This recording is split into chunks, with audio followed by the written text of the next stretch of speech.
ਧੰਨ ਧੰਨ ਸਾਹਿਬ ਸ੍ਰੀ ਗੁਰੂ ਗ੍ਰੰਥ ਸਾਹਿਬ ਮਹਾਰਾਜ ਜੀ ਦੀ ਪਾਵਨ ਪਵਿੱਤਰ ਜੋੜੀ ਹਜ਼ੂਰੀ ਅੰਦਰ ਜੁੜ ਬੈਠੀ ਗੁਰੂ ਰੂਪ ਗੁਰੂ ਸਵਾਰੀ ਖਾਲਸਾ ਸਾਧ ਸੰਗਤ ਜੀ, ਵਾਹਿਗੁਰੂ ਜੀ ਕਾ ਖਾਲਸਾ ਵਾਹਿਗੁਰੂ ਜੀ ਕੀ ਫਤਿਹ।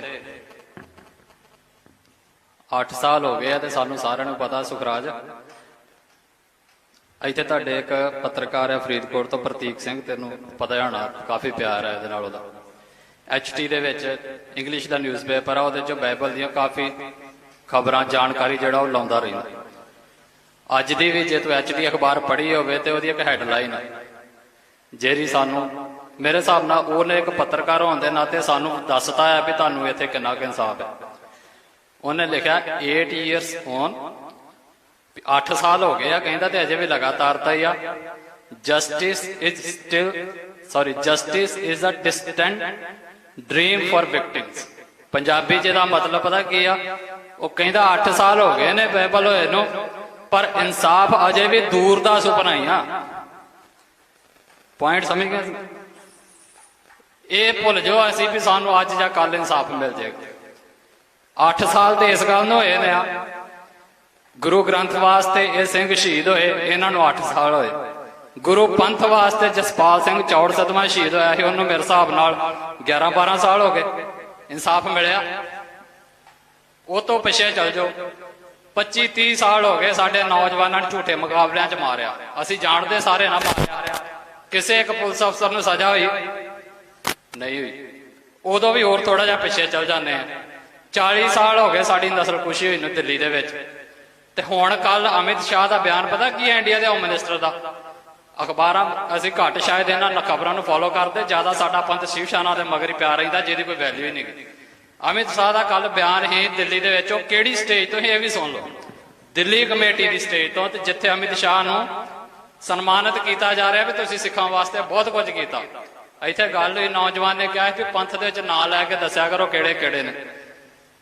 ਜਿਹਨੂੰ ਨਹੀਂ ਵੀ ਨਾਂ ਲੈਣੇ ਨਾ, ਤੇ ਕੱਲ ਦੀ ਉਹਨਾਂ ਦੀ ਉਹ ਫੋਟੋ ਵੇਖ ਲਿਆ ਤੇ ਘੱਟੋ ਘੱਟ ਉਹ ਤੋਂ ਕਲੀਅਰ ਹੋ ਜਾਓ ਵੀ ਕਿਹੜੇ ਕਿਹੜੇ। ਤੇ ਮਾਫ ਕਰਨਾ, ਉਹਦੇ ਵਿੱਚ ਇੱਕ ਚਿਹਰਾ ਉਹ ਵੀ ਸੀ ਜਿਹਨੂੰ ਸਰਬੱਤ ਖਾਲਸਾ ਦੇ ਵਿੱਚ ਜਥੇਦਾਰ ਬਣਾਇਆ ਸੀ, ਬਲਜੀਤ ਸਿੰਘ ਦਾਦੂਵਾਲ। ਅੱਜ ਮਤਲਬ ਅਸੀਂ ਇਧਰਲੇ ਕੰਨੋਂ ਸਾਡੇ 35 ਇਧਰੋਂ ਨਿਕਲ ਜਾਂਦੀ, ਤੇ ਕੱਲ ਨੂੰ ਜਿਹੜੇ ਉਹ ਬੰਦੇ ਸਟੇਜ ਤੇ ਸੀਗੇ, ਤੁਸੀਂ ਕੱਲ ਨੂੰ ਇੱਥੇ ਇਕੱਠ ਦੇ ਵਿੱਚ ਆ ਗਏ ਨਾ, ਤੇ ਅਸੀਂ ਫਿਰ ਮਾਈਕ ਉਹਨਾਂ ਨੂੰ ਦੇਣਾ ਵੀ ਜਥੇਦਾਰ ਸਾਹਿਬ ਤੁਸੀਂ ਬੋਲੋ। ਤੇ ਜਿਹੜੇ ਕੌਮ ਲਈ ਵਿਚਾਰੇ ਲੜਦੇ ਭੜਦੇ ਰਹਿੰਦੇ ਆ, ਉਹਨਾਂ ਨੂੰ ਕਈ ਵਾਰੀ ਸਮਾਂ ਨਹੀਂ ਮਿਲਦਾ ਸਾਰੀ ਉਮਰ। ਸੋ ਚਲੋ ਮੈਂ ਉਧਰ ਨਹੀਂ ਜਾਣਾ, ਪਰ ਗੱਲ ਸਿਰਫ ਮੈਂ ਕਰਨ ਰਿਹਾ ਇਨਸਾਫ ਦੀ। 40 ਸਾਲ ਤੋਂ ਵੱਧ ਸਮਾਂ ਹੋ ਚੱਲਿਆ, ਸਾਨੂੰ ਇਨਸਾਫ ਮਿਲਿਆ ਨਹੀਂ ਨਾ ਮਿਲਿਆ। ਜਿੰਨੇ ਕ ਅਸੀਂ ਇਨਸਾਫ ਕੀਤੇ ਆ ਉਹ ਸਾਡੇ ਸਿੰਘਾਂ ਨੇ ਖੁਦ ਕੀਤੇ। ਇਹੀ ਸਾਡੀ ਪਰੰਪਰਾ ਹੈ, ਤੇ ਇਹੀ ਭਰਾਵੋ ਇਸ ਦੁਨੀਆ ਦਾ, ਤੇ ਇਹੀ ਇਸ ਇੰਡੀਆ ਦਾ ਘੱਟੋ ਘੱਟ ਸਿਧਾਂਤ ਜੇ। ਇੱਥੇ ਇਨਸਾਫ ਨਹੀਂ ਜੇ ਮਿਲਣਾ ਸਾਨੂੰ, ਤੇ ਇਹ ਗੱਲ ਸੁਖਰਾਜ ਵੀ ਜਾਣਦਾ। ਪੁੱਛ ਲਿਓ ਭਾਵੇਂ ਇਹਨੂੰ ਕੱਲੇ ਨੂੰ ਬਾਲ ਕੇ। ਇਹਨੇ ਜਦੋਂ ਖੰਡੇ ਦੇ ਭਾਈ ਖੰਡੇ ਦੇ ਭੋਗ ਤੇ ਬੋਲਿਆ ਸੀ, ਤੇ ਇਹਨੇ ਕਿਹਾ ਹੈ ਨਾ ਵੀ ਇੱਥੇ ਸਾਡਾ ਕੁਝ ਹੱਲ ਨਹੀਂ ਹੋਣਾ, ਤੇ ਇੱਕੋ ਗੱਲ ਇਹਨੇ ਨਿਬੇੜੀ ਵੀ ਸਾਰਾ ਚੀਜ਼ਾਂ ਦਾ ਮਸਲਾ ਹੱਲ ਹੁੰਦਾ ਸਾਡੀ ਆਜ਼ਾਦੀ ਚੋਂ, ਖਾਲਿਸਤਾਨ ਦੀ ਪ੍ਰਾਪਤੀ ਚੋਂ।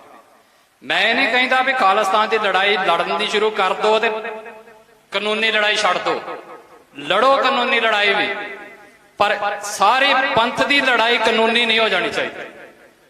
ਜਿਹੜੇ ਵਕੀਲ ਨੇ ਉਹ ਲੜਨ, ਉਹਨਾਂ ਦਾ ਸਹਿਯੋਗ ਦੇਵੇ ਪੰਥ, ਪਰ ਸਾਡੇ ਸਾਰੇ ਪੰਥ ਦੀ ਲੜਾਈ ਇਹ ਨਹੀਂ ਹੋ ਜਾਣੀ ਚਾਹੀਦੀ ਵੀ ਸਾਨੂੰ ਇਹਨਾਂ ਬੇਅਦਬੀਆਂ ਦਾ ਜਾਂ ਇਹਨਾਂ ਸ਼ਹਾਦਤਾਂ ਦਾ ਇਨਸਾਫ ਦੇਵੇ ਇੰਡੀਆ। ਇੱਥੋਂ ਇਨਸਾਫ ਸਾਡਾ ਮੰਗਿਆ ਕੁਝ ਨਹੀਂ ਜੇ ਹੋਣਾ। ਜੇ ਇਨਸਾਫ ਮੰਗਣਾ ਹੈ ਤਾਂ ਗੁਰੂ ਦੀ ਹਜ਼ੂਰੀ 'ਚ ਖਲੋ ਕੇ ਅਰਦਾਸ ਕਰਕੇ ਇੱਥੋਂ ਮੰਗ ਲਓ, ਤੇ ਸਾਡੇ ਇਨਸਾਫ ਦੇ ਮਾਇਨੇ ਸਾਫ਼ ਕਰੋ।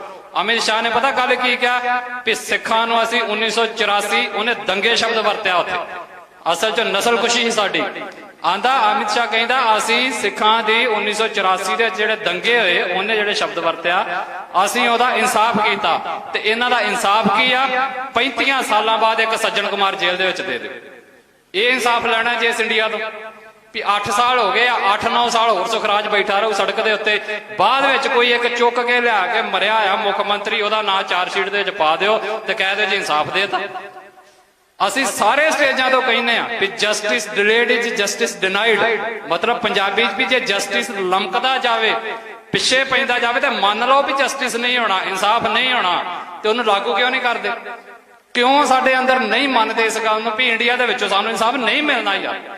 ਸਾਡੇ ਲਈ ਇਨਸਾਫ ਦੇ ਮਾਇਨੇ ਖਾਲਿਸਤਾਨ ਦੀ ਪ੍ਰਾਪਤੀ ਹੋਣਾ ਚਾਹੀਦਾ ਆ। ਸਾਡੇ ਲਈ ਇਨਸਾਫ ਦੇ ਮਾਇਨੇ ਆਪਣਾ ਕੌਮੀ ਘਰ ਹੋਣਾ ਚਾਹੀਦਾ। ਸਾਡਾ ਸੰਘਰਸ਼ ਵੱਡੇ ਪੱਧਰ ਤੇ ਕੌਮੀ ਰੂਪ ਦੇ ਵਿੱਚ ਇਹ ਨਹੀਂ ਹੋਣਾ ਚਾਹੀਦਾ ਵੀ ਇਹਨਾਂ ਦਾ ਸਾਨੂੰ ਇਨਸਾਫ ਦੇ ਦਿਓ। ਕੌਮੀ ਰੂਪ 'ਚ ਸਾਡਾ ਸੰਘਰਸ਼ ਹੋਣਾ ਚਾਹੀਦਾ। ਅਸੀਂ ਖਾਲਿਸਤਾਨ ਦੀ ਪ੍ਰਾਪਤੀ ਲਈ ਲੜਨਾ ਹੈ ਤੇ ਲੜਦੇ ਰਹਿਣਾ ਹੈ।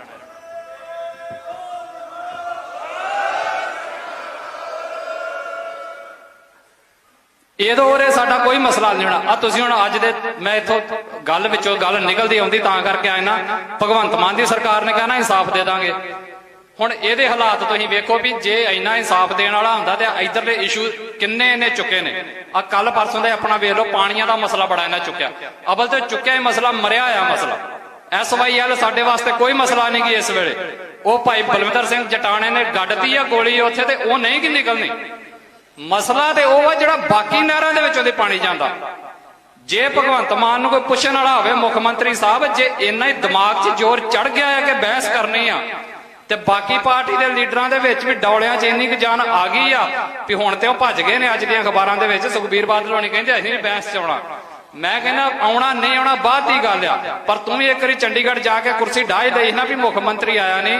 ਉਹ ਜੇ ਤੁਹਾਡੇ 'ਚ ਇੰਨਾ ਜ਼ੋਰ ਚੜ ਗਿਆ ਆ ਤੁਹਾਡੇ ਦਿਮਾਗਾਂ ਦੇ ਵਿੱਚ ਵੀ ਤੁਸੀਂ ਪਾਣੀਆਂ ਦੇ ਉੱਤੇ ਬਹਿਸ ਕਰਨ ਲਈ ਤਿਆਰ ਹੋ ਤੇ ਰੱਬ ਦਾ ਵਾਸਤਾ ਆਪਸ 'ਚ ਕੋਈ ਜੁੰਡੀ ਹੁੰਦੇ ਜੇ ਹਿੰਮਤ ਹੈਗੀ ਆ ਤੇ ਇਕੱਠੇ ਹੋ ਕੇ ਦਿੱਲੀ ਨੂੰ ਕਹੋ ਹਾਂ ਵੀ ਜਿਹੜਾ ਪਾਣੀ ਸਾਡਾ ਤੂੰ ਜਾਣ ਦੇਣ ਦੀ ਅਸੀਂ ਨਹੀਂ ਜਾਣ ਦੇਣਾ। ਹੈਗੀ ਇਹਨਾਂ 'ਚ ਹਿੰਮਤ।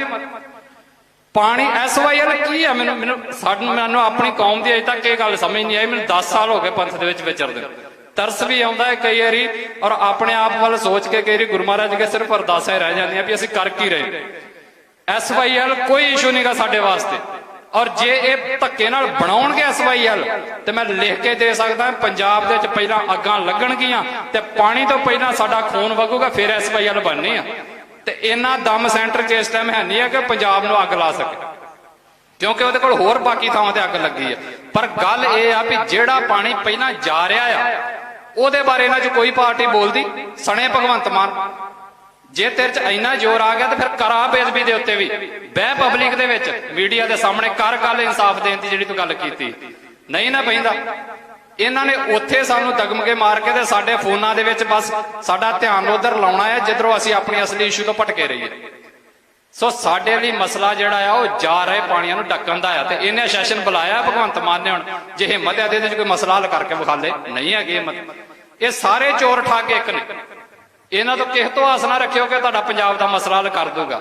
ਇਹਨਾਂ ਕੋਲ ਯਾਰ ਪਾਣੀਆਂ ਦਾ ਮਸਲਾ ਤੇ ਸਾਡੇ ਪੰਥ ਦਾ ਇਕੱਲੇ ਦਾ ਮਸਲਾ ਨਹੀਂ ਨਾ। ਇਹਨਾਂ ਕੋਲ ਉਹ ਨਹੀਂ ਹੱਲ ਹੋਇਆ ਤਾਂ ਤੁਸੀਂ ਕਹਿ ਰਹੇ ਹੋ ਜਾਂ ਅਸੀਂ ਇਹ ਆਸ ਲਾਈ ਬੈਠੇ ਕਿ ਸਾਡੇ ਕੱਲਿਆਂ ਦਾ ਗੁਰੂ ਗ੍ਰੰਥ ਦਾ ਤੇ ਸਾਡੀਆਂ ਸ਼ਹੀਦੀਆਂ ਦਾ ਮਸਲੇ ਹੱਲ ਕਰ ਦੇਣਗੇ। ਕਦੇ ਵੀ ਨਹੀਂ ਕਰ ਸਕਦੇ। ਇਹ ਨਹੀਂ ਜਾਣੇ ਇਹਨਾਂ ਦੇ।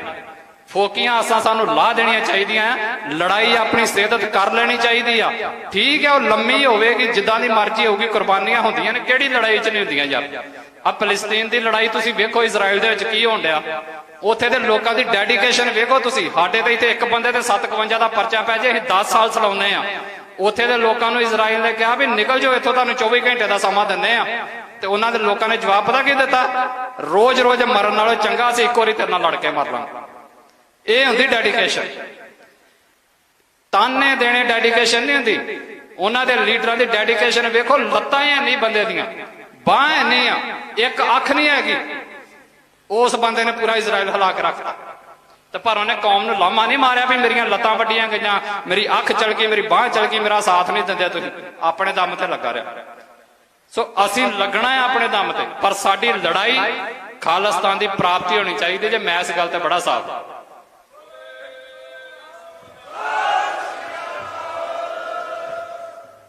ਤੇ ਜਿੰਨੇ ਵੀ ਸਾਡੇ ਬਾਕੀ ਮਸਲੇ ਨੇ, ਮੈਂ ਸੁਖਰਾਜ ਨੂੰ ਇਹ ਨਹੀਂ ਕਹਿੰਦਾ ਕਿ ਤੂੰ ਭਰਾ ਮੋਰਚੇ ਤੋਂ ਉੱਠ ਜਾ, ਮੈਂ ਨਹੀਂ ਤੈਨੂੰ ਕਹਿੰਦਾ। ਪਰ ਤੈਨੂੰ ਵੀ ਤੇ ਮੈਨੂੰ ਵੀ ਇਹ ਗੱਲ ਦਾ ਪਤਾ ਹੀ ਹੋ ਵੀ 8 ਸਾਲ ਹੋ ਗਏ ਨਾ ਤੈਨੂੰ ਸੜਕਾਂ ਤੇ ਰੋਲ ਲਿਆ। ਅਗਲੇ 8 ਸਾਲ ਹੋ ਸਕਦਾ ਤੈਨੂੰ ਫੇਰ ਰੋਲਣ। ਪਰ ਆਪਣੇ ਮਨ 'ਚ ਤੇ ਆਪਣੀ ਕੌਮ ਦੇ ਵਿੱਚ ਇਹ ਗੱਲਾਂ ਸਾਫ਼ ਕਰੋ। ਬੰਦੀ ਸਿੰਘਾਂ ਦੀ ਵੀ ਗੱਲ ਹੁੰਦੀ ਹੈ। ਮੈਂ ਇਹ ਨਹੀਂ ਕਹਿੰਦਾ ਕਿ ਬੰਦੀ ਸਿੰਘ ਜੇਲ੍ਹਾਂ 'ਚ ਬਾਹਰ ਨਹੀਂ ਆਉਣੇ ਚਾਹੀਦੇ, ਪਰ ਗੱਲ ਇਹ ਵੀ ਤੇ ਹੋਣੀ ਚਾਹੀਦੀ ਹੈ ਨਾ, ਪਿਛਲਿਆਂ ਲਈ ਅਸੀਂ ਬੰਦੀ ਸਿੰਘਾਂ ਦੀ ਲੜਾਈ ਲੜਦੇ ਆ, ਅਗਲੇ ਬੰਦੀ ਸਿੰਘ ਜੇਲ੍ਹਾਂ ਦੇ ਵਿੱਚ ਤੁਰੇ ਜਾਂਦੇ ਆ, ਫਿਰ ਸਾਰੀ ਉਮਰ ਉੱਧਰ ਹੀ ਲੱਗੇ ਰਵਾਂਗੇ। ਮੈਂ ਦੱਸੋ, ਪੁਰਾਣੇ ਜਿਨ੍ਹਾਂ ਦੀ ਸਜ਼ਾ ਪੂਰੀ ਬਾਹਰ ਆਉਣੇ ਚਾਹੀਦੇ ਆ, ਮੈਂ ਮਨਾ ਨਹੀਂ ਕਰ ਰਿਹਾ, ਪਰ ਗੱਲ ਪੂਰੀ ਖੋਲ ਕੇ ਰੱਖੋ ਕੌਮ ਦੇ ਅੱਗੇ। ਕੀ ਭਾਈ ਸੰਦੀਪ ਸਿੰਘ ਜਿਹਨੇ ਅੰਮ੍ਰਿਤਸਰ ਸੂਰੀ ਦਾ ਸੋਧਾ ਲਾਇਆ ਸੀ ਉਹ ਬੰਦੀ ਸਿੰਘ ਨਹੀਂਗਾ? ਹੈਗਾ ਆ ਨਾ। ਅੱਗੇ ਆ ਹੁਣ ਦਿਬੜੀਗੜ੍ਹ ਚਲ ਗਏ ਨੇ, ਇਹਨਾਂ ਨੂੰ ਕਿਹੜੀ ਕੈਟਾਗਰੀ 'ਚ ਰੱਖੋਗੇ? ਪੰਜਾਬ ਦੀਆਂ ਜੇਲ੍ਹਾਂ 'ਚ ਕਿੰਨੇ ਤੁਰੇ ਫਿਰਦੇ, ਇਹਨਾਂ ਨੂੰ ਕਿਹੜੀਆਂ ਕੈਟਾਗਰੀ 'ਚ ਰੱਖੋਗੇ? ਕੱਲ ਨੂੰ ਮੇਰੇ ਤੁਹਾਡੇ 'ਚ ਹੋਰ ਕਿਸੇ ਨੌਜਵਾਨ ਦਾ ਨੰਬਰ ਆਇਆ ਲਿਓ, ਸਾਨੂੰ ਕਿਹੜੀ ਕੈਟਾਗਰੀ 'ਚ ਰੱਖੋਗੇ? ਤੇ ਇਹਦਾ ਮਤਲਬ ਕੱਲ ਨੂੰ ਫਿਰ ਸਾਨੂੰ ਛਡਾਉਣ ਲਈ ਮੋਰਚੇ ਲੱਗਦੇ ਰਹਿਣਗੇ। ਮੋਰਚੇ ਲੱਗਣ ਪਰ ਅਲੱਗ-ਅਲੱਗ ਇਸ਼ੂ ਦੇ ਉੱਤੇ ਨਹੀਂ। ਜੇ ਵਾਕਿਆ ਪੰਥ ਦੇ ਪੰਜਾਬ ਦੀ ਝੋਲੀ 'ਚ ਪੱਕੇ ਹੋ ਕੇ ਕੁਝ ਪਾਉਣਾ ਜੇ ਨਾ ਤੇ ਮੋਰਚਾ ਲਾਓ, ਠੋਕ ਵਜਾ ਕੇ ਇਕੱਠੇ ਵੀ ਹੋਵੋ। ਇਹ ਰੌਲਾ ਬੜਾ ਮੈਨੂੰ ਇੱਕ ਅਜੀਬ ਲੱਗਦਾ ਜਦੋਂ ਅਸੀਂ ਸਟੇਜਾਂ ਤੋਂ ਸਾਰੇ ਕਹਿੰਦੇ ਜੀ ਏਕਾ ਨਹੀਂ ਹੁੰਦਾ, ਨਹੀਂ ਏਕਾ ਹੁੰਦਾ। ਮੈਂ ਹੈਰਾਨ ਆ, ਸਾਰੇ ਉਹ ਬੰਦੇ ਕਹਿੰਦੇ ਨੇ ਜਿਹੜੇ ਸਾਰਿਆਂ ਦੀ ਆਪੋ ਆਪਣਾ ਇੱਕ ਧੜਾ ਆ। ਇਹ ਕੋਈ ਗੱਲ ਨਹੀਂ ਕਿ ਯਾਰ ਏਕਾ ਨਹੀਂ ਹੈਗਾ, ਤੇ ਘੱਟੋ ਘੱਟ ਇੱਕ ਗੱਲ ਤੇ ਤਾਂ ਇਕੱਠੇ ਹੀ ਆ ਨਾ ਵੀ ਖਾਲਿਸਤਾਨ ਦੀ ਪ੍ਰਾਪਤੀ ਲਈ ਲੜਨਾ ਆ। ਤੇ ਫਿਰ ਕੀ ਹੋ ਗਿਆ ਜੇ ਅਲੱਗ-ਅਲੱਗਾਂ ਤੇ? ਕੋਈ ਵੱਡੀ ਗੱਲ ਨਹੀਂ ਹੁੰਦੀ। ਸਿਰਫ ਫਰਕ ਇੰਨਾ ਨਹੀਂ ਹੋਣਾ ਚਾਹੀਦਾ ਵੀ ਇੱਕ ਦੂਜੇ ਦੀਆਂ ਲੱਤਾਂ ਖਿੱਚਣ ਵਾਲੇ ਨਹੀਂ ਹੋਣੇ ਚਾਹੀਦੇ ਵੀ ਇੱਕ ਕਵੇ ਜੀ ਮੇਰਾ ਹੀ ਰਸਤਾ ਠੀਕ ਹੈ, ਦੂਜਾ ਕਵੇ ਨਹੀਂ ਮੇਰਾ ਹੀ ਠੀਕ। ਸਾਰੇ ਰਸਤੇ ਮੁਬਾਰਕ ਨੇ, ਬਸ ਸ਼ਰਤ ਉਹ ਰਸਤਾ ਸਾਡੀ ਆਜ਼ਾਦੀ ਵੱਲ ਜਾਂਦਾ ਹੋਵੇ। ਇਹ ਨਾ ਹੋਵੇ ਕੋਈ ਰਸਤਾ ਸਾਨੂੰ ਜਿਹੜਾ ਵਾ ਚੁੱਕ ਕੇ ਸਿਰ ਤੇ ਹੋਣਾ ਵਾਂਗੂ ਮੋਦੀ ਹੋਣਾ ਦੀ ਝੋਲੀ 'ਚ ਪਾ ਦੇ। ਉਹ ਜਿੱਦਣ ਅਕਾਲੀ ਦਲ 'ਚ ਆ ਗਿਆ ਸੀਗਾ, ਸਾਨੂੰ ਕੌਮ ਦੀ ਬੜੀ ਮਤਲਬ ਬਹੁਤ ਸਾਰੀਆਂ ਗੱਲਾਂ ਜਿੱਤੇ ਕਈ ਵਾਰੀ ਦਿਲ ਰੋਂਦਾ ਯਾਰ, ਗੱਲ ਕਰਨ ਨੂੰ ਜੀ ਕਰਦਾ ਹੈ। ਨਿੱਕੀ ਜੀ ਗੱਲ ਹੁੰਦੀ ਹੈ ਨਾ, ਸਾਡੇ ਵਿੱਚ ਕੋਈ ਸੱਤ ਬਗਾਨਾ ਆ ਕੇ ਗੱਲ ਕਰੇ ਅਸੀਂ ਮੋਢਿਆਂ ਤੇ ਚੁੱਕ ਲੈਂਦੇ ਉਸੇ ਵੇਲੇ। ਆਪਣੀ ਕੌਮ ਦੇ ਲੀਡਰ ਭੁੱਲ ਜਾਂਦੇ ਸਾਨੂੰ, ਜਿਨ੍ਹਾਂ ਨੇ ਸਾਰੀ ਸਾਰੀ ਉਮਰ ਜੇਲ੍ਹਾਂ 'ਚ ਲਾਈ ਹੁੰਦੀ ਹੈ। ਕੋਈ ਦੂਜਾ ਆ ਕੇ ਗੱਲ ਕਰੇ ਅਸੀਂ ਉਸ ਵੇਲੇ ਮੋਢਿਆਂ ਤੇ ਚੁੱਕ ਲੈਂਦੇ। ਆ ਸਿਰਸਾ ਸਾਨੂੰ ਕਿਹਨੂੰ ਨਹੀਂ ਪਤਾ ਵੀ ਉਹ ਭਾਜਪਾ ਦਾ ਬੰਦਾ ਹੈ। 4 ਦਿਨ ਅਕਾਲੀ ਦਲ 'ਚ ਆਇਆ, ਕਿਸਾਨੀ ਮੋਰਚੇ 'ਚ ਉਹਨੇ ਗੱਲਾਂ ਕੀਤੀਆਂ, ਅਸੀਂ ਮੋਢਿਆਂ ਤੇ ਚੁੱਕ ਲਿਆ ਪੰਥ ਨੇ।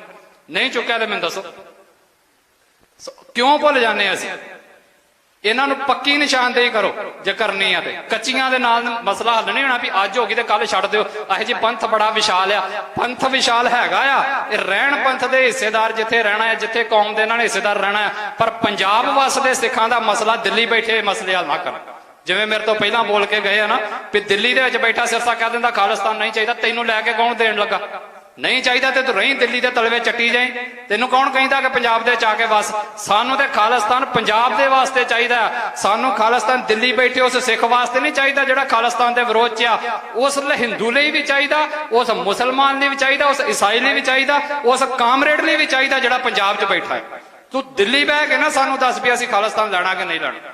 ਸੋ ਸਾਡੀ ਲੜਾਈ ਬੜੀ ਸਾਫ਼ ਆ। ਗੁਰੂ ਗ੍ਰੰਥ ਸਾਹਿਬ ਮਹਾਰਾਜ ਸਾਨੂੰ ਥਾਂ ਥਾਂ ਤੇ ਇਹ ਗੱਲ ਸਮਝਾਉਂਦੇ ਆ, ਬਾਹਰ ਪਰਾਏ ਬੈਸਣਾ ਸਾਈਂ ਮੁਝੇ ਨਾ ਦੇ, ਜੇ ਤੂੰ ਐਵੇਂ ਰੱਖ ਸੀ ਜੀਓ ਸਿਰੇ ਰੋਲੇ। ਇਹ ਤੋਂ ਦੱਸੋ ਪੰਜਾਬੀ 'ਚ ਠੇਠ ਪੰਜਾਬੀ 'ਚ ਫਰੀਦ ਸਾਹਿਬ ਨੇ ਕਹਿਤਾ ਵੀ ਜੇ ਬੇਗਾਨੇ ਦਰ ਤੇ ਟੇਕ ਰੱਖਣੀ ਆ, ਹੁਣ ਸਾਡੀ ਇਨਸਾਫ ਦੀ ਟੇਕ ਕਿੱਥੇ ਆ? ਦਿੱਲੀ ਦੇ ਦਰ ਤੇ ਹੈਗੀ ਆ ਨਾ। ਤੇ ਦਿੱਲੀ ਕੀ ਆ? ਪਰਾਈ ਨਹੀਂ ਗੀ? ਮੈਨੂੰ ਦੱਸੋ ਕੌਣ ਆ ਸਾਡੇ 'ਚ ਜਿਹੜਾ ਕਹਿੰਦਾ ਦਿੱਲੀ ਸਾਡੀ ਆਪਣੀ ਹੈ ਜਾਂ ਦਿੱਲੀ ਤੱਕ ਸਾਡਾ ਆਪਣਾ ਹੈ? ਸਾਰੇ ਕਹਿੰਦੇ ਅਸੀਂ ਬੇਗਾਨਾ ਆ, ਉਹਦੇ ਬਾਵਜੂਦ ਸਾਡੀ ਟੇਕ ਦਿੱਲੀ ਦੀ ਤਖਤ ਦੇ ਉੱਤੇ ਆ। ਇਹਦਾ ਮਤਲਬ ਅਸੀਂ ਪਰਾਏਦਾਰ ਦੇ ਉੱਤੇ ਠੋਕਰਾਂ ਖਾਣ ਦੇ। ਤੇ ਇਹਦੇ ਨਾਲੋਂ ਚੰਗਾ ਤਾਂ ਫਿਰ ਆਂਦੇ ਮੌਤ ਆ। ਤੇ ਉਹ ਮੌਤ ਸਾਡੇ ਲਈ ਸ਼ਹਾਦਤ ਬਣਦੀ ਆ। ਜਿਹੜੇ ਨੌਜਵਾਨ ਸਾਡੇ ਸ਼ਹੀਦ ਹੋਏ ਨੇ, ਚਾਹੇ ਵਿਦੇਸ਼ਾਂ ਦੀ ਧਰਤੀ ਤੇ ਹੋਏ ਨੇ, ਉਹ ਸਾਡੇ ਲਈ ਸਤਿਕਾਰਯੋਗ ਨੇ। ਪਰ ਜੇ ਕੋਈ ਪੰਜਾਬ ਦੇ ਵਿੱਚ ਤੇ ਦਿੱਲੀ ਦੇ ਵਿੱਚ ਬੈਠਾ ਸਾਡੇ ਵਿਰੋਧ ਬੋਲੀ ਜਾਂਦਾ ਆ, ਉਹਦਾ ਸਾਡੇ ਨਾਲ ਕੋਈ ਸਰੋਕਾਰ ਨਹੀਂ। ਸੋ ਜਿਹੜੀ ਨੌਜਵਾਨ ਸਾਹਿਬ ਜੀ ਤੁਸੀਂ ਗੱਲ ਕੀਤੀ ਸੀ ਨਾ ਵੀ ਨਾਮ ਲੈ ਲਓ, ਉਹ ਫੋਟੋ ਕੱਲ ਦੀ ਵੇਖ ਲਿਓ ਤੇ ਨਾਮ ਲਿਖ ਲਿਓ ਡਾਇਰੀ ਦੇ ਉੱਤੇ। ਗੱਲ ਸਾਫ਼ ਆ ਕਿਹੜਾ ਪੰਥ ਦਾ ਹੈ ਤੇ ਕਿਹੜਾ ਨਹੀਂ ਪੰਥ ਦਾ। ਤੇ ਦੂਜੀ ਗੱਲ, ਜਿਹੜਾ ਸਾਡੀ ਆਪਸੀ ਵਖਰੇਵੇਂ ਆ ਨਾ, ਰੱਬ ਦਾ ਵਾਸਤਾ ਇਹਨਾਂ ਨੂੰ ਸਟੇਜਾਂ ਤੋਂ ਨਾ ਬੋਲਿਆ ਕਰੋ। ਜਿਹੜਾ ਉੱਠਦਾ ਹੋਏ ਕਹਿ ਦਿੰਦਾ ਜੀ ਅਸੀਂ ਇਕੱਠੇ ਨਹੀਂ ਇਕੱਠੇ ਨਹੀਂ। ਉਹ ਯਾਰ ਜੇ ਨਹੀਂ ਇਕੱਠੇ ਤੇ ਕਮਰੇ 'ਚ ਜਾ ਕੇ ਕਹਿ ਲਓ ਦੁਨੀਆ ਨੂੰ ਢੰਡੋਰਾ ਪਿੱਟ ਕੇ ਦੱਸਣ ਦੇ ਵੀ ਅਸੀਂ ਨਹੀਂ ਇਕੱਠੇ। ਹੈਗੇ ਆ ਇਕੱਠੇ ਅਸੀਂ। ਕੌਣ ਕਹਿੰਦਾ ਅਸੀਂ ਨਹੀਂ ਇਕੱਠੇ? ਸਿੱਖ ਤੇ ਹੈਗੇ ਆ ਨਾ। ਗੁਰੂ ਗ੍ਰੰਥ ਸਾਹਿਬ ਦੇ ਸਿੱਖ ਹੋਣ ਦੇ ਨਾਤੇ ਤੇ ਇਕੱਠੇ ਹੀ ਆ ਨਾ, ਖਾਲਿਸਤਾਨੀ ਹੋਣ ਦੇ ਨਾਤੇ ਤੇ ਇਕੱਠੇ ਹੀ ਆ ਨਾ। ਤੇ ਇਹਦੋਂ ਬਾਅਦ ਹੋ ਰੇਖਾ ਤੁਸੀਂ ਕੀ ਕਰਨਾ ਮੈਨੂੰ ਸਮਝ ਨਹੀਂ ਆਉਂਦੀ। ਠੀਕ ਹੈ, ਜਿਹੜਾ ਜਿਹਦਾ ਰਸਤਾ ਹੈਗਾ ਲੜੋ ਉਹਦੇ ਤੇ, ਪਰ ਲੜੋ ਇਮਾਨਦਾਰੀ ਦੇ ਨਾਲ ਤੇ ਇੱਕ ਦੂਜੇ ਦੀਆਂ ਲੱਤਾਂ ਖਿੱਚੇ ਬਿਨਾਂ ਲੜੋ, ਤਾਂ ਹੀ ਜਾ ਕੇ ਏਕਾ ਕਾਮਯਾਬ ਹੋਣਾ। ਉਦੋਂ ਬਿਨਾਂ ਜੇ ਤੁਸੀਂ ਸਾਰੇ ਇੱਕ ਸਟੇਜ ਤੇ ਇਕੱਠੇ ਹੋ ਵੀ ਜਾਓਗੇ ਤੇ ਉੱਥੇ ਜਾ ਕੇ ਇੱਕ ਦੂਜੇ ਦੇ ਨਾਲ ਉਲਝਦੇ ਫਿਰੋਗੇ, ਉਹਦਾ ਕੀ ਫਾਇਦਾ ਮੈਨੂੰ ਦੱਸੋ? ਵੱਖ-ਵੱਖ ਹੋਣਾ ਵੀ ਤੁਹਾਡੀ ਕਈ ਵਾਰੀ ਪੋਜ਼ਿਟਿਵਿਟੀ ਹੁੰਦੀ। ਮੈਂ ਤੁਹਾਨੂੰ ਇੱਕ ਐਗਜ਼ਾਮਪਲ ਦੇ ਕੇ ਆਪਣੀ ਗੱਲ ਖਤਮ ਕਰਾਂ। ਜਿਨ੍ਹਾਂ ਨੇ ਸਿੱਖ ਸੰਘਰਸ਼ਾਂ ਮੌਜੂਦਾ ਲੜਿਆ ਉਹਨਾਂ ਨੂੰ ਸੌਖੀ ਸਮਝ ਆ ਜਾਊਗੀ। ਅੱਜ ਜਿਹੜਾ ਅਸੀਂ ਇੰਡੀਆ ਦੇ ਖਿਲਾਫ ਹਥਿਆਰਬੰਦ ਸੰਘਰਸ਼ ਲੜਿਆ ਚ ਕਿੰਨੀਆਂ ਜਥੇਬੰਦੀਆਂ ਸੀ ਜੀ, ਅਲੱਗ-ਅਲੱਗ ਸੀ ਨਾ, ਮਿਸਲਾਂ ਵੀ ਕਿੰਨੀਆਂ। ਹੁਣ ਇਹਦਾ ਫਾਇਦਾ ਕੀ ਹੁੰਦਾ ਇਹ ਵੀ ਸੁਣੋ। ਜਦੋਂ ਇੰਡੀਆ ਦੀ ਸਟੇਟ ਇੱਕ ਜਥੇਬੰਦੀ ਵੱਲ ਨੂੰ ਸਿੱਧੀ ਹੁੰਦੀ ਸੀ ਜਾਂ ਉਹਨਾਂ ਨੂੰ ਦੱਬਣ ਦੀ ਕੋਸ਼ਿਸ਼ ਕਰਦੀ ਸੀ, ਉਹਨੇ ਚਿਰ ਚ ਕੋਈ ਨਾ ਕੋਈ ਦੂਜੀ ਜਥੇਬੰਦੀ ਜਾ ਕੇ ਦਿੱਲੀ ਦੀਆਂ ਹਿੱਕਾਂ ਤੇ ਚੜ ਜਾਂਦੀ। ਜਦੋਂ ਨੂੰ ਉਹ ਉਧਰ ਨੂੰ ਹੁੰਦੀ ਸੀ ਤੇ ਪਹਿਲੀ ਨੂੰ ਸਾਹ ਮਿਲ ਜਾਂਦਾ ਸੀ ਉੱਠ ਕੇ ਖਲੋਣ। ਇਹੋ ਹੀ ਮਿਸਲਾਂ ਵੇਲੇ ਹੁੰਦਾ ਹੈ। ਜਦੋਂ ਨੂੰ ਕੋਈ ਮੁਗਲੀ ਹਕੂਮਤ ਜਾਂ ਕੋਈ ਹੋਰ ਆ ਕੇ ਇੱਕ ਮਤਲਬ ਮਿਸਰ ਵੱਲ ਨੂੰ ਸਿੱਧੀ ਹੁੰਦੀ ਸੀ, ਉਹਨੇ ਚਿਰ ਚ ਦੂਜੇ ਆ ਕੇ ਹਮਲਾ ਬੋਲ ਦਿੰਦੇ। ਉਹ ਜਦੋਂ ਨੂੰ ਉਧਰ ਮੂੰਹ ਕਰਦੇ ਸੀ ਤੇ ਜਿੱਧਰ ਨੂੰ ਪਹਿਲੇ ਹੁੰਦੇ ਉਹਨਾਂ ਨੂੰ ਸਾਹ ਮਿਲ ਜਾਂਦਾ, ਉਹ ਚੜ ਜਾਂਦੇ ਹੁੰਦੇ ਸੀ ਆ ਕੇ ਦੁਬਾਰਾ ਫੇਰ ਉਹਨਾਂ ਦੇ ਉੱਤੇ। ਤੇ ਸਾਡੇ ਕੋਲੋਂ ਨਹੀਂ ਏਦਾਂ ਕੀਤਾ ਜਾਂਦਾ। ਜੇ ਇੱਕ ਦੇ ਵੱਲ ਨੂੰ ਹਕੂਮਤ ਸਿੱਧੀ ਹੋ ਜੇ ਤੇ ਬਾਕੀ ਜਿਹੜੇ ਆ ਉਹ ਤੇ ਲੜ ਸਕਦੇ ਆ ਨਾ। ਤੇ ਜੇ ਸਾਰੇ ਹੋ ਹੀ ਇੱਕ ਗਏ ਤੇ ਜਿੱਦਣ ਉਸ ਇੱਕ ਨੂੰ ਹੱਥ ਪੈ ਗਿਆ ਗਰਾਊਂਡ ਵਿਹਲੀ ਹੋਈ ਨਹੀਂ ਉਦਾਂ ਹੀ। ਸੋ ਇਹਨਾਂ ਚੀਜ਼ਾਂ ਚੋਂ ਪੋਜ਼ਿਟਿਵਿਟੀ ਭਾਲਿਆ ਕਰੋ, ਹਰ ਵੇਲੇ ਨੈਗੇਟਿਵਿਟੀ ਨਾ ਭਾਲਿਆ ਕਰੋ ਵੀ ਅਸੀਂ ਵੱਖ-ਵੱਖ ਆ। ਫਿਰ ਕੀ ਹੋ ਗਿਆ ਯਾਰ ਜੇ ਸਰੀਰਕ ਤੌਰ ਤੇ ਜਥੇਬੰਦੀਆਂ ਤੌਰ ਤੇ ਵੱਖ-ਵੱਖ ਆ, ਪਰ ਜੇ ਇਹਦੇ ਬਾਵਜੂਦ ਵੀ ਕਿਸੇ ਨੇ ਢੰਡੇਰਾ ਪਿੱਟਣਾ ਹੀ ਆ ਸਟੇਜ ਤੇ ਆ ਕੇ ਵੀ ਇੱਕ ਹੋਵੋ, ਤੇ ਮੇਰੀ ਇਹ ਉਹਨਾਂ ਅੱਗੇ ਹੱਥ ਜੋੜ ਕੇ ਬੇਨਤੀ ਆ, ਪਹਿਲਾਂ ਆਪਣਾ ਧੜਾ ਖਤਮ ਕਰਕੇ ਤੇ ਫਿਰ ਸਟੇਜ ਤੇ ਆ ਕੇ ਮਾਈਕ ਤੇ ਕਿਹਾ ਕਰੋ ਵੀ ਅਸੀਂ ਇੱਕ ਹੋਣ ਆਏ ਆ। ਉਦੋਂ ਬਿਨਾਂ ਅਸੀਂ ਮੰਨ ਲੈਂਦੇ ਆ ਵੀ ਤੁਹਾਡੀਆਂ ਵੀ ਗੱਲਾਂ ਫੋਕੀਆਂ ਨੇ, ਐਵੇਂ ਇੱਧਰ ਉੱਧਰ ਦੀਆਂ ਗੱਲਾਂ ਕਰਕੇ ਕੌਮ ਨੂੰ ਗੁੰਮਰਾਹ ਨਾ ਕਰੋ। ਕੌਮ ਆਪਣਾ ਰਸਤਾ ਤੈਅ ਕਰੇ ਇੱਕ, ਔਰ ਰਸਤਾ ਜੇ ਸੁਖਰਾਜ ਦੇ ਮੈਂ ਭਰਾਵਾ ਤੇਰੇ ਪਿਤਾ ਜੀ ਦਾ ਘਾਟਾ ਨਹੀਂ ਪੂਰਾ ਕਰ ਸਕਦਾ, ਪਰ ਇੰਨਾ ਕੁ ਜ਼ਰੂਰ ਕਹਿ ਸਕਦਾ ਆ ਵੀ ਜਿੱਥੇ ਉਹ ਤੇਰਾ ਪਿਤਾ ਹੈ ਨਾ ਅੱਜ ਉਹ ਕੌਮ ਦਾ ਸ਼ਹੀਦ ਆ, ਤੇ ਉਸ ਕੌਮ ਦੀ ਸ਼ਹਾਦਤ ਦੇ ਵਿੱਚ ਜੇ ਉਹਨਾਂ ਆਪਣਾ ਹਿੱਸਾ ਪਾਇਆ ਆ ਤੇ ਗੁਰੂ ਗ੍ਰੰਥ ਸਾਹਿਬ ਜੀ ਦੀ ਅਜ਼ਮਤ ਦੇ ਲਈ ਪਾਇਆ ਆ। ਤੇ ਜਿੱਥੇ ਗੁਰੂ ਗ੍ਰੰਥ ਸਾਹਿਬ ਸੁਰੱਖਿਅਤ ਨਹੀਂ ਉਸ ਸਿਸਟਮ ਚੋਂ ਸਾਨੂੰ ਮਿਲਣਾ ਕੁਝ ਨਹੀਂ। ਨਾ ਇੱਥੇ ਗੁਰੂ ਗ੍ਰੰਥ ਸੁਰੱਖਿਅਤ ਆ ਤੇ ਨਾ ਗੁਰੂ ਪੰਥ ਸੁਰੱਖਿਅਤ ਆ। ਜੇ ਇਹ ਸੁਰੱਖਿਅਤ ਹੋਣਾ ਆ ਤੇ ਸਾਡੇ ਆਜ਼ਾਦ ਰਾਜ ਖਾਲਿਸਤਾਨ ਦੇ ਵਿੱਚ ਹੋਣਾ ਜੇ, ਇਹਦੋਂ ਉਰੇ ਨਹੀਂ ਜੇ ਹੋਣਾ। ਇਹ ਅਸੀਂ ਸਾਰੇ ਜਾਣਦੇ ਆ। ਹੁਣ ਇਹਦੇ ਵੱਲ ਤੁਰਨਾ ਕਦੋਂ ਆ ਇਹ ਅਸੀਂ ਤੁਸੀਂ ਡਿਸਾਈਡ ਕਰ ਲਈਏ। ਮੌਕੇ ਤੇ ਇੰਡੀਆ ਦੀ ਸਟੇਟ ਸਾਨੂੰ 8-10 ਸਾਲਾਂ ਬਾਅਦ ਇੱਕ ਜ਼ਖਮ ਦੇ ਦਿੰਦੀ ਆ, ਸਾਡੀ ਸਾਰੀ ਰਾਜਨੀਤੀ ਉਸੇ ਜ਼ਖਮ ਦੇ ਵਿੱਚ ਵੜ ਕੇ ਪੈ ਜਾਂਦੀ। ਇਦਾਂ ਹੀ ਹੁੰਦਾ ਨਾ, ਰਾਜਨੀਤੀਆਂ ਐਵੇਂ ਨਹੀਂ ਚੱਲਦੀਆਂ। ਜੇ ਰਾਜ ਕਰਨਾ ਹੋਵੇ ਤੇ ਉਹਨਾਂ ਜ਼ਖਮਾਂ ਨੂੰ ਯਾਦ ਜ਼ਰੂਰ ਰੱਖੋ, ਪਰ ਆਪਣੀ ਰਾਜਨੀਤੀ ਸਿਰਫ ਉਸੇ ਜ਼ਖਮ ਤੇ ਨਾ ਟਿਕਾ ਲਓ। ਆਪਣੀ ਰਾਜਨੀਤੀ ਸਮੇਂ ਦੀ ਹਾਣੀ ਬਣਾਓ, ਔਰ ਸਮੇਂ ਦਾ ਹਾਣੀ ਇਹੀ ਕਹਿੰਦਾ ਆ ਕਿ ਦੁਨੀਆ ਦੇ ਵਿੱਚ ਜੇ ਤੁਹਾਡਾ ਰਾਜ ਨਹੀਂ ਨਾ ਤੇ ਤੁਹਾਨੂੰ ਹਰ ਥਾਂ ਛਿੱਤਰ ਪੈਣੇ ਜੇ, ਚਾਹੇ ਤੁਸੀਂ ਕੈਨੇਡਾ ਚੱਲ ਜਾਓ ਚਾਹੇ ਅਮਰੀਕਾ ਚੱਲ ਜਾਓ। ਜੇ ਇੱਥੇ ਰਾਜ ਹੋਵੇਗਾ ਨਾ ਤੇ ਤੁਹਾਨੂੰ ਕਿਤੇ ਕੋਈ ਨਹੀਂ ਹੱਥ ਲਾਊਗਾ। ਇਹਨਾਂ ਹੀ ਗੱਲਾਂ ਦੇ ਨਾਲ ਮੈਂ ਖਿਮਾ ਦਾ ਜਾ ਚੱਕਾਂ। ਵਾਹਿਗੁਰੂ ਜੀ ਕਾ ਖਾਲਸਾ, ਵਾਹਿਗੁਰੂ ਜੀ ਕੀ ਫਤਿਹ।